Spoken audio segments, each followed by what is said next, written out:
एक बार की बात है, एक मंत्री अपने कार्य में व्यस्त थे और कुछ व्यक्ति उनसे मिलने के लिए पहुंचे।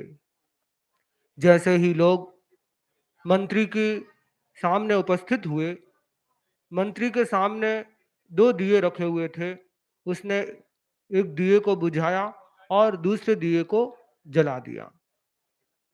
सामने आगंतुक आने वाले व्यक्तियों के मन में सहज जिज्ञासा हुई और उन्होंने पूछा कि मंत्री महोदय, क्या कारण है कि हमारे आते ही आपने पहले एक दीपक को बुझा दिया और दूसरे को जला दिया? मंत्री जी ने उत्तर देते हुए बताया कि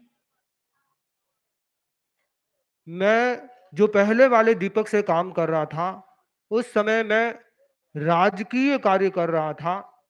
इसलिए अब तुम व्यक्तिगत बात करने के लिए आए हो, इसलिए मैंने उस राजकीय दीपक को बुझाकर अपने वाले दीपक को जलाया है। उसके लिए मैं राजकीय खर्च को नहीं करना चाहता हूँ। समय बदला और एक और घटना आपके सामने प्रस्तुत करता हूँ।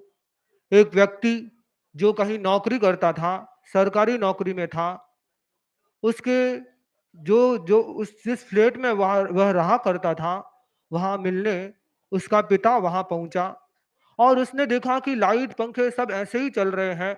उसने पुत्र से कहा, पुत्र देखो ये लाइट पंखे अनावश्यक चल रहे हैं, ऐसे ही क्यों जला रखे हैं? पुत्र ने उत्तर दिया, पिताजी ये सब सरकारी खर्चे से चल रहे हैं, इसलिए चिंता की कोई बात नहीं है। पिता शांत हो गए।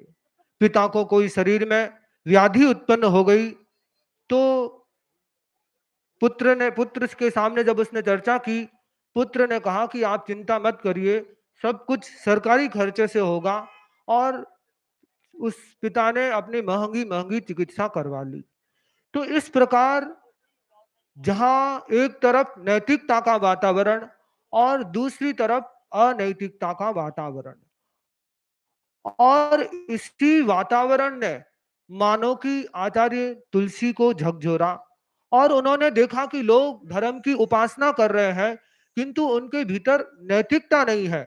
नैतिकता शून्य धर्म की स्थिति को देखकर गुरुदेव तुलसी ने उस अनैतिकता की धूप से बचाने के लिए इस अणुव्रत की छतरी को लोगों के सामने प्रस्तुत किया। उस समय चर्चा अणुबम की चर्चा चल रही थी, जिससे विध्वंस का वातावरण बन रहा था। गुरुदेव तुलसी ने उस अणुबम के सामने अणुव्रत रूपी एक ऐसा शस्त्र, अहिंसक शस्त्र प्रदान किया, जिससे उस अणुव्रत से मानव विध्वंस नहीं, मानव का निर्माण किया जा सके।